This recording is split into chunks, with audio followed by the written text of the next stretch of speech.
today I'm talking about the first 3 Shrek movies, and boy oh boy was I surprised.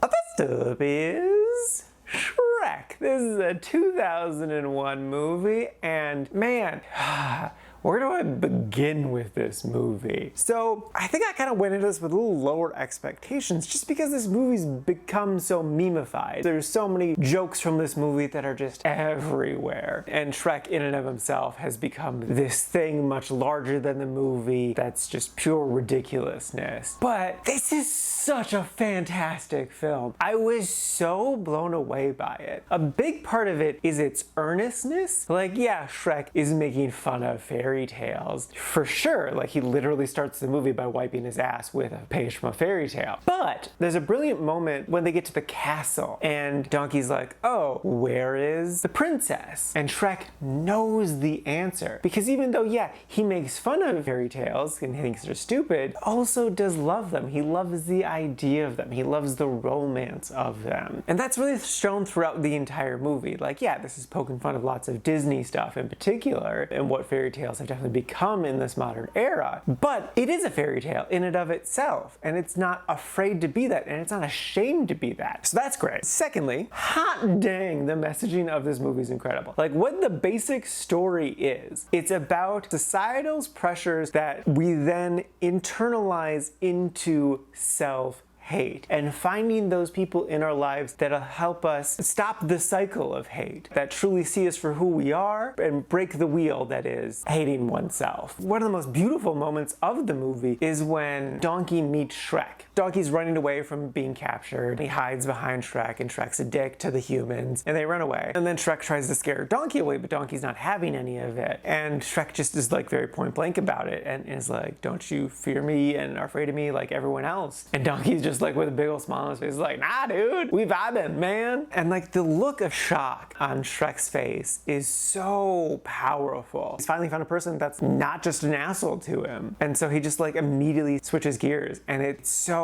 powerful. And then it happens again with Fiona, but in a different way, which is really beautifully well done, because Fiona, like everyone else, immediately judges Shrek by his appearance, hates him, scared of him, and so of course there's animosity there. But then in the best scene of the movie, Shrek reveals himself to Donkey fully and admits his insecurities. And Fiona overhears this and realizes she messed up, that she's treating Shrek exactly how she doesn't want to be treated, how she fears to be treated. That night scene is just so well done. And it has such a great end cap too, because Donkey doesn't fully grasp what Shrek has gone through his entire life, all the pain that he's gone through, because he hasn't experienced it himself. He's experienced lots of pain, but it's different kinds of pain. And he's kind of able to shrug a lot of it off just because he's a very optimistic person, the music in life. And at the end of the scene, Donkey's, I forget his exact words, but he essentially apologizes. And Shrek's like, no, you're good. You never did this. We're good. And it's such a beautiful and earnest moment. And I can't get over how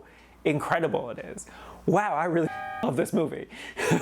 This movie is definitely simplistic, and I mostly don't mind the simplistic nature of the movie because at its core, it's about self-hatred and how complicated that is. So it in a sense balances out. Also, the music slaps. So yes, I ridiculously crazy love this movie and wholeheartedly recommend it. It is a brilliant film that just top to bottom works so great. 100% would recommend. It's a freaking perfect movie.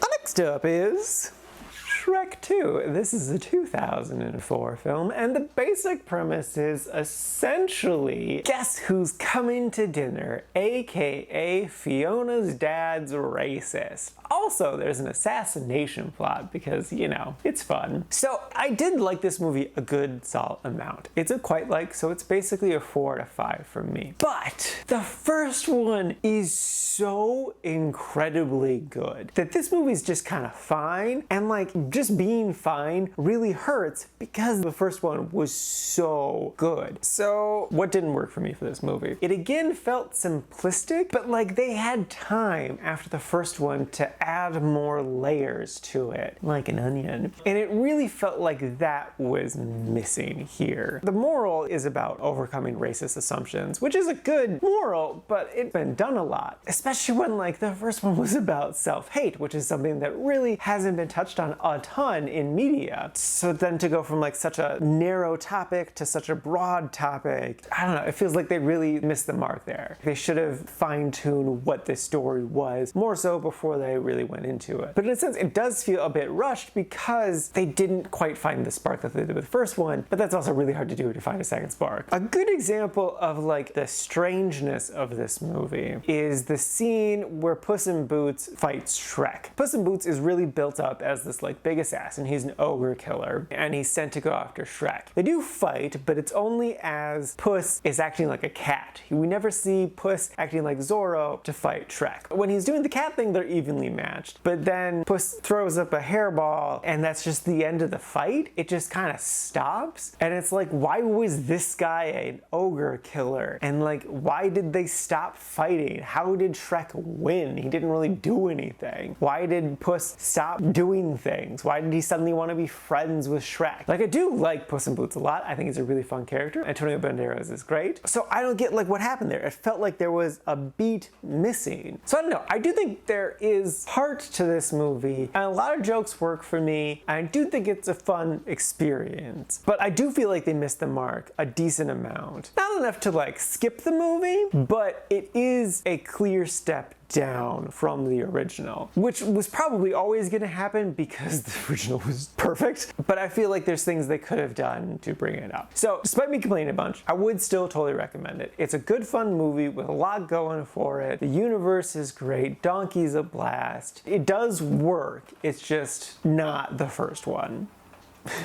And lastly is Shrek the Third. This is a 2007 film, and the basic premise is Shrek learns how to become a father with Justin Timberlake whilst Fiona goes on a lady adventure. And it's pretty decent. They've definitely course corrected, for sure. Again, it doesn't reach the heights of the original, but I do like this movie more than the second one. The stuff with Justin Timberlake feels very obvious, like Shrek learning how to be a dad, that he wants to be a dad, and all that stuff. And again, it feels like a plot that's well traveled, so that's part of what hurt the movie a bit. But there is a lot more heart to this movie. I find the jokes more funny. The medieval school was ridiculous, but it worked for me. Merlin was over the top, but it worked for me. It was a clear step up, for sure. I also really enjoyed Fiona's story. Like, I'm so glad they finally brought in the princesses and had them doing stuff. Like, these movies haven't really passed the Bechdel test until now, and they did it in such a fun way, like having all of these princesses really stand on their own. Amy Poehler plays one of them, and she's just fantastic. That story is just good in general. I also really like Puss in Boots just being a root rat in this. Just all those ladies.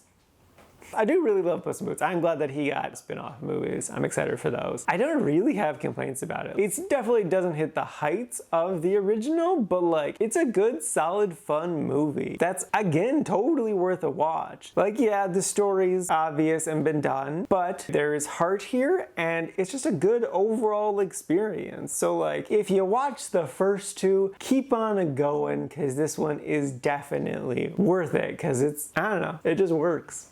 Alrighty, now for today's rankings. First up, we got Shrek sitting at number 3 in the really like section. And then chronologically after that is Shrek 2 sitting at number 56 in the quite like section. And then lastly is Shrek the Third sitting at number 37 again in the really like section. And this is out of a total of 90 old movies so far this year.